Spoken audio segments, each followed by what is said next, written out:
Napuzzled lang ako, no? Hindi ko alam kung eto talaga yung na-instill sa kanyang puso, sa kanyang isipan, na wrong values na tinatawag. Parang wala siyang natutunan magmula nung siya ay grade 1, parang hindi niya natutunan yung kagandahang asal. At mukhang hindi niya alam yung sinasabi sa Biblia.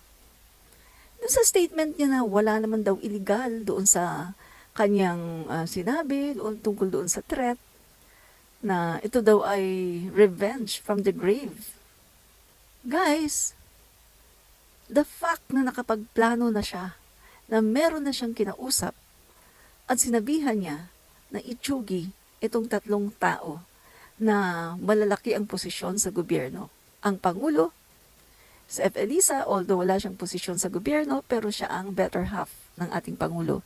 At marami po siyang proyekto na ginagawa. Si Speaker Martin, Speaker of the House yan.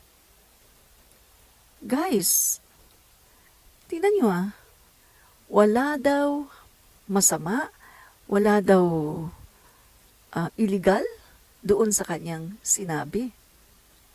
Hindi daw yun grave threat. Ito lang daw ay revenge from the grave. At kailangan daw muna siyang matsugi para magawa ito. Guys, ang ano kasi natin dito, yung nakapagplano siya, nakapagkausap pa siya ng tao. Hard killer. Assassin.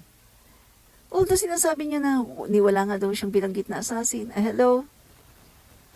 The fact na kumausap ka ng tao na itsugi ang kapag ikaw ay nawala, natural, ang tawag sa kanya, assassin or hard killer.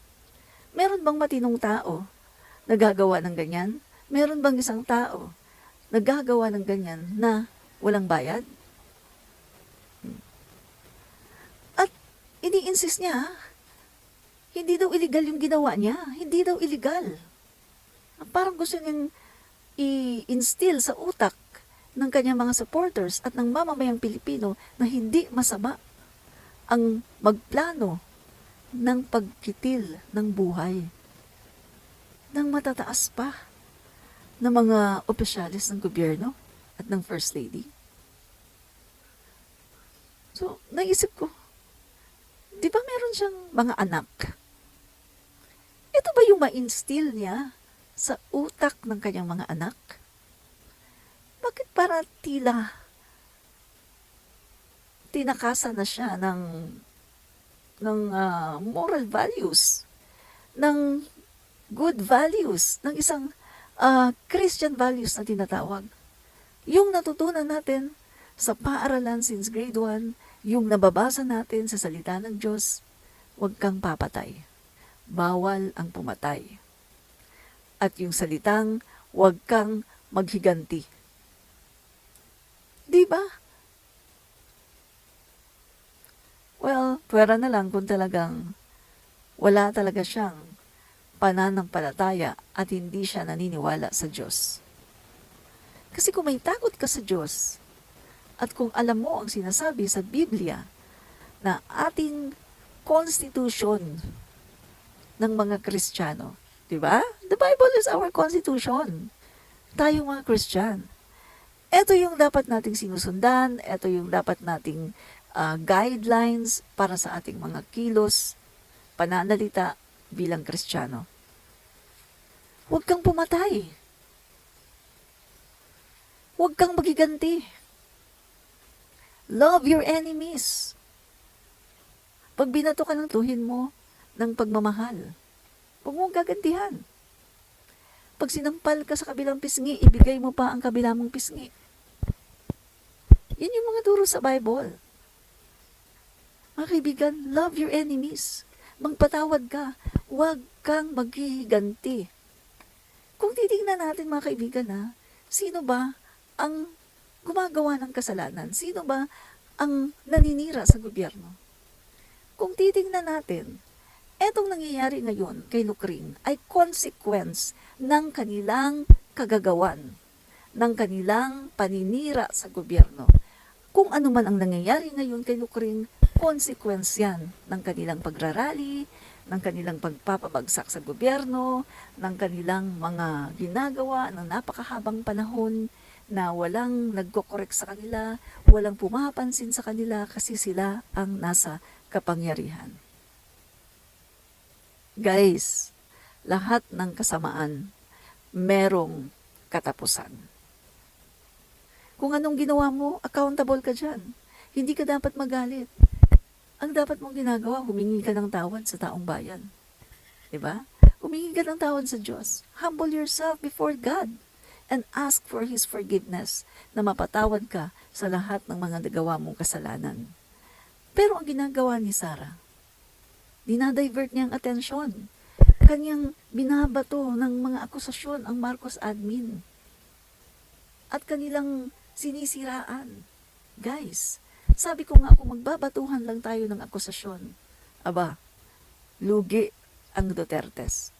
Dahil tapos na sila, 6 na taon na sila, at nandyan na ang lahat ng record ng kanilang mga katiwalian. Pero ang Marcos admin, 2 taon lang. 2 taon lang, mga kaibigan, napakabata. So, anong ibabato mo dyan? Lalong-lalo na makikita mo naman ang Pangulo natin. Ang pondo ng taong bayan, ang taxes ng taong bayan ay nararamdaman natin. Kabi-kabila ang tulong ng ating pamahalaan. Mas marami ang tulong ngayon kaysa nakaraang administrasyon.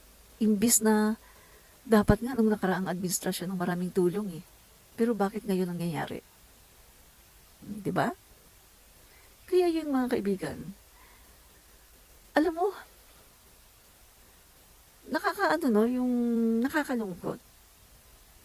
Kasi si Sara Duterte, nanay yan eh, nanay. Pero ito ba yung instill niya sa utak ng mga kabataan, pati ng kanyang anak, na walang masama?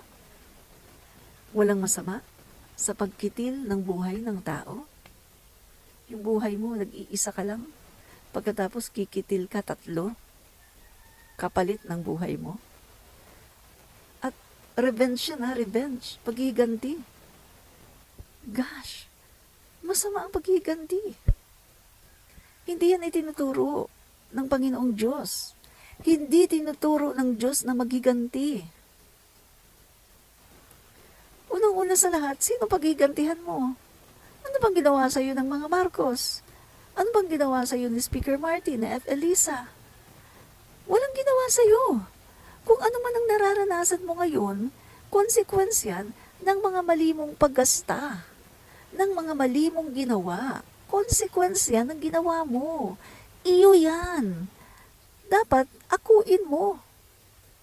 Huwag mong ipasa sa iba, huwag mong ituro sa iba. Hindi sila ang may kasalanan. Ikaw yan. Hayaan mo sila sa kanilang sariling issues. Yung sinasabi mo na, merong kaso si Speaker Martin. Hayaan mo siya kung may kaso siya. Diba? Hindi mo naman yung kaso eh. Huwag mo pakialaman ang kaso niya. Kung meron man. Ang pakialaman mo, ang sarili mong buhay. Yung sarili mong kaso, ayusin mo. Ayusin mo ang pagsagot nang sa ganon ay hindi ka ganyan na dinadivert mong atensyon. Instead na akuin mo ang kasalanan, pinapasa mo sa iba. Wake up, mga didishits. Wake up.